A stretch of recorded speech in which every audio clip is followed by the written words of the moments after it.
बच्चू कडूंच्या सातबारा कोरा यात्रेला राज ठाकरेंचा पाठिंबा, तर 2 ऑक्टोबरला मुंबईमध्ये होणाऱ्या कडूंच्या आंदोलनामध्ये बाळा नांदगावकर सहभागी होणार. मनसैनिक सुद्धा सहभागी होणार. बाळा नांदगावकरांची माहिती. शहापूरमध्ये मासिक पाळीच्या संशयावरून शाळकरी मुलींची विवस्त्र तपासणी, 5 आरोपींना न्यायालयीन कोठडी सुनावली.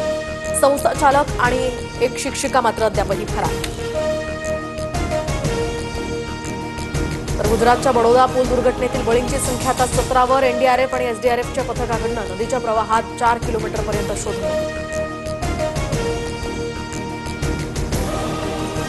राज्यात महानगरातील पुलांचंही होणार स्ट्रक्चरल ऑडिट. कुंडमळा दुर्घटनेनंतर प्रशासनाला जाग, योग्य त्या उपाययोजनेच्याही सूचना.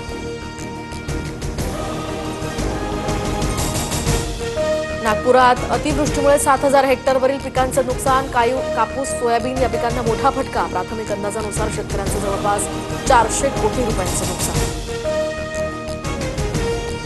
जळगावच्या चिंचोली गावाजवळ हॉटेलमध्ये गोळीबारात हॉटेल मालक गंभीर जखमी. जुन्या वादातनं गोळीबार झाल्याचा पोलिसांचा संशय.